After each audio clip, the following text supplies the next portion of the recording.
I'm Mason Mount. You're listening to the London is Blue podcast.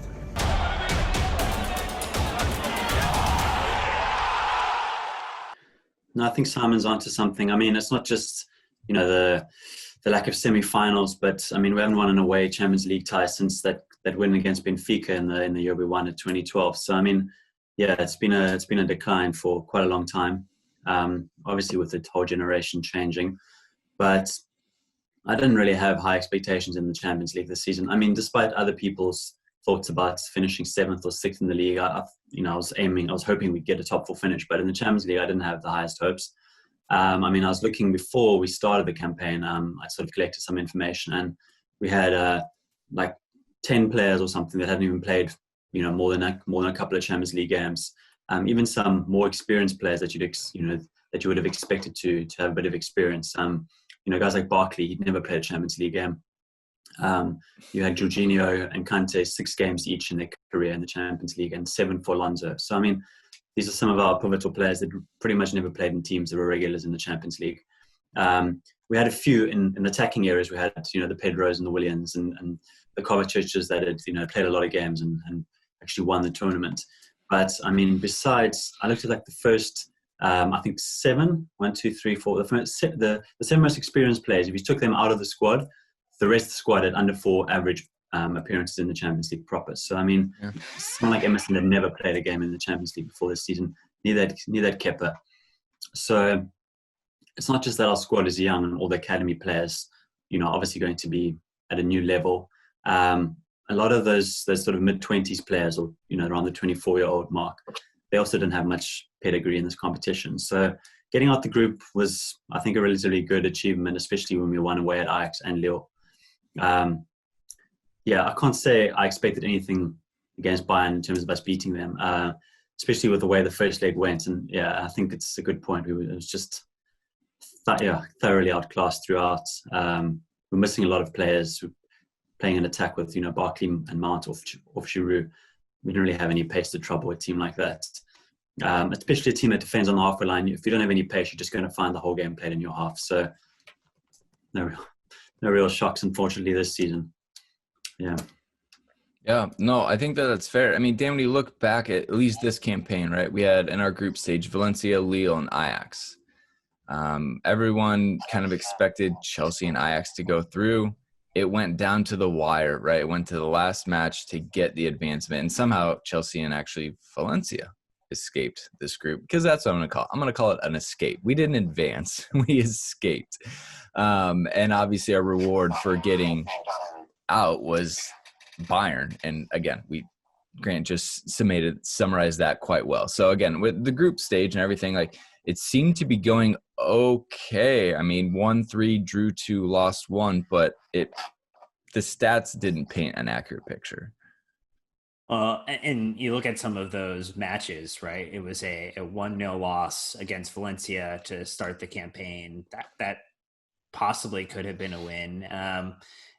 Good wins against Lille and Ajax. The crazy 4-4 could have been 5-4 victory. So there was just a lot of really wonky performances in the Champions League, and I think it was pretty telling the focus that we've had on the Premier League and trying to get that competition over the line with just how many minutes were being thrown at the exact same, or mostly the same starting 11 players as we kind of got into the post-restart era, just trying to make sure that we secure this for next season.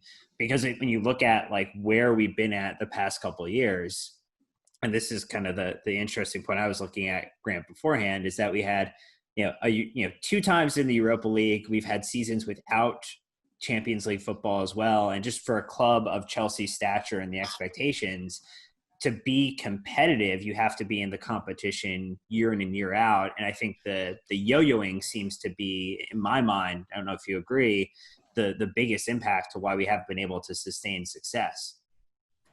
Yeah, I think there's something in that. And I think if you talk about young players and they're developing and they're trying to get experience, I think that has to apply to the coaching staff. And I mean, if you appoint a young coach, you don't appoint them because they're the finished article. You appoint them because they're still developing. They've shown some leadership or character that you've identified from their playing days in Lampard's case. So you hope that Lampard's going to be a bit more polished in the Champions League next season. I mean, the Valencia game, I don't know if you guys remember very well, but we played a back three in that game because we played Wolves in the league game. The previous game against Wolves, we played a back three. We'd won 5-2. It kind of, shocked everyone that we'd matched up to Wolves and we'd been so good. So he sort of rewarded the team to play the same lineup again. And yeah, we didn't play badly. We had that penalty with Barkley. We had a few chances, but we weren't really breaking them down. And he had to switch it up and had to take off. I think Zuma came off for Giroud after, and then we conceded like a minute later. So I think there were a few little mistakes like that he made, like following up a good league performance, but not with a plan for Valencia. But then there were really positive results. Going to Lille, he switched to back three. We needed the win. He switched to I think about an hour, 70 minutes gone around the hour mark. He switched to 4-3-3, and we came and we won. We came through and won the game towards the end thanks to that change. We were great away at Ajax. We played really well. We didn't give them many chances. Maybe a really difficult first 30 minutes, but then, Kovacic and Jorginho kind of took this thing out the game and just dominated that area. So, yeah, I think they were good signs, but I think slightly more polished, like a coach with a bit more experience in that domain as well will help as well. Just getting those plans right. Valencia away as well. We started with the back four. Game wasn't going that well. He made a change, took off Jorginho for Emerson, switched to back three, and we kind of lost the midfield. And I mean, yeah, most people know I'm not going to like, I'm not sort of afraid of calling out Jorginho's poor performances, but in that particular game, it didn't really work. So I think kind of figuring out when to maneuver and when not to has been a bit of a problem for him. So I'm hoping next season with, to be a bit more polished. When you lose your first game at home, you're kind of always chasing your tail. You have to try and win away from home. We did that. So I think that was really impressive. But yeah, I think next season we'd expect slightly more smooth group stage, depending on the draw. And then if you can top your group, you have a chance of going deeper because you're going to play, the Bayerns and the Barcelonas, or maybe not Barcelona at this stage, but that type of side, then you're always going to have a chance. It's not likely you're going to make the semi-finals if you're playing the best sides straight up in the knockout round. Yeah. So as we continue to, as Nick said, add a little bit of aperture to this in prior seasons. So last season, obviously we won the Europa League under Maurizio Sarri, who is now looking for a job, fresh off the press. The year before in 2017-18, we were knocked out in the round of 16 against Barcelona 4-1. 2016-17, we had no European competition and won the league with Antonio Conte. That was fun. Game a week. In 2015-16, we're knocked out in the round of 16 against PSG, 2-4 on aggregate. 2014-15, knocked out in the round of 16 versus PSG, 3-3 aggregate, away goal curse. That was a rough 2 years back-to-back, losing to PSG twice. And then 13-14, we advanced the semifinals versus Atleti and lost 3-1 on aggregate. And then 2012-13, the year after we won the Champions League, we got knocked out of the group stage, sent to Europa, and won it versus Benfica. So, again, that's kind of where we've been since last winning it, Nick. And it feels like on top of the lack of experience, which Grant talked about a little bit earlier, and I actually probably just didn't realize the fact that even Kepa was a debut, Barkley was a debut, established players maybe in the domestic leagues, but nowhere close in the Europe League. It came down to squad depth as well for this team. And obviously this season specifically has been a problem, but overall in the last, handful of seasons, we know that Antonio Conte really didn't use his bench. We know that, Mourinho didn't really use his bench. Maurizio Sarri did a like for like every single time, used his bench, but it was only the same players. So, Chelsea really haven't had depth this season or in a while. I remember we used to say you need to have two strong 11s to really compete in Europe. It's been a long time since we've had 1.5 strong 11s. Yeah, I think that point is really well taken, right? You looked at Bayern's squad yesterday. They're just stacked, man. They bring Corentin Tolisso off the bench and he scores. It's like you bring Coutinho off the bench. You just have a strength and depth with that squad because they have bought so well and they've bought Champions League quality players so well that you look at Chelsea and obviously transfer ban was standing and all that stuff, you go back to 2015, we weren't buying Champions League quality players. I mean, we were buying, I think as our friend Joe Tweeds has said, we were buying the 30 million pound player who cost us a lot of money, but isn't necessarily at the level that we need to go and advance in the Champions League. So I think, that almost 10-year span, Dan, that we're looking at here signifies to me that there has to be a change in buying if we need to, or if we want to advance, and if that's a really primary objective of the club to win the Champions League again. Recruitment is definitely going to be a big part of that.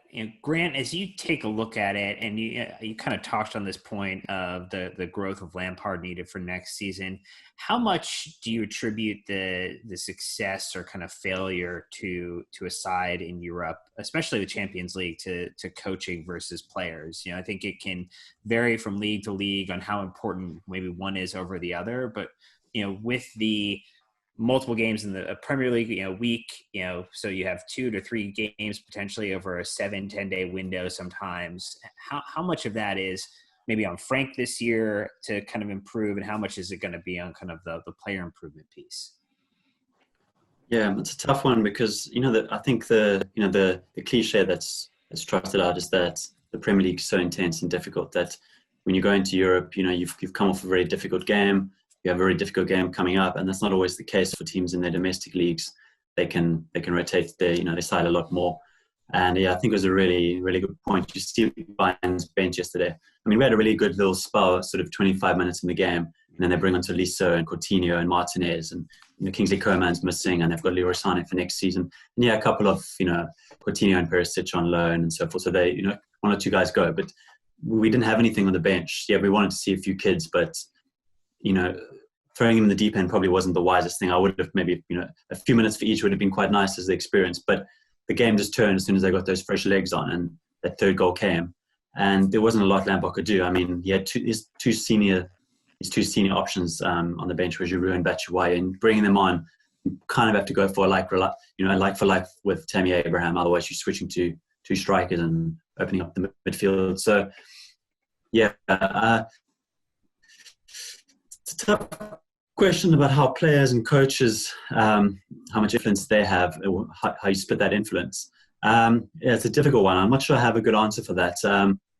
I think with Lampard, he does have to manage the squad a bit better between the Premier League and the Champions League. I think especially that Valencia example, because what happened in the Premier League game before really had no bearing what the plan should have been for that Valencia game. And if we lost the Wolves with a back 3, we wouldn't have played a back 3 against Valencia. It's just simply he was trying to keep the continuity, and he's sort of old school in that if you win, you keep a winning side, and I think that is an issue. I think if we get those team selections right, and we have the extra depth that the recruitment's going to bring, especially in attack where we're going to have quite a lot of depth, then I think you have more option to actually tailor your plan for the opponents you're going to play against. I think that is a big issue. But it's hard to say with coaching and playing, because when we won the Champions League, we had a squad of big personalities, obviously that were managing themselves. And you see, even when Zidane won the Champions League, he's a younger coach at that time. Maybe he's more refined now, but yeah, it's really difficult to spread that. I think I won't profess to know the answer on that. But the fact that we are recruiting some top players that have actually delivered in the Champions League this season, with Werner and Ziyech, I think that gives us a lot more pedigree. And it's not that I don't like the young players, because Abraham's done okay in the Champions League. He's got 3 goals there, and Hassan Doyle's had a few bright sparks, especially off the bench in the Champions League. But I think that pedigree is going to make a difference. And those players might be adjusting to the Premier League. So you can kind of ease them into that competition and let them be, play in the earlier Champions League games and balance it like that, I think. I accept that the Champions League is a different beast as well. And a knockout tournament has a lot of luck and things like that. But even Real, Barcelona, Bayern, even Juventus, they've done enough to crack the code to getting to the semifinals. And at that point, they're like, look, you're probably playing a top team, unless you're Barcelona and you're playing Roma, but you somehow get knocked out by Roma. But for the most part, you got to get to the semifinals, and then it's a bit of a coin flip, because you're essentially taking on 3 of the top best teams in the world. So, anyways, I think that a lot more can be done, and it's good to get like both sides of this is what management can do, this is what type of players we need, and we need to get this recipe right to do that. Grant does bring up a really good point that we've talked about in previous episodes, though, right? It's kind of the sticking with the same formation match after match, just trying to find some sort of continuity because the team has been so high and low this year at times. I would guess that Frank and Jody and all the staff are going to look at that next year, and maybe we just play one formation next year, maybe it's varied by opponent, but my guess is that he's going to reward the most consistent performers and not the most consistent formation. And I think that's probably a key that we look for heading into next season.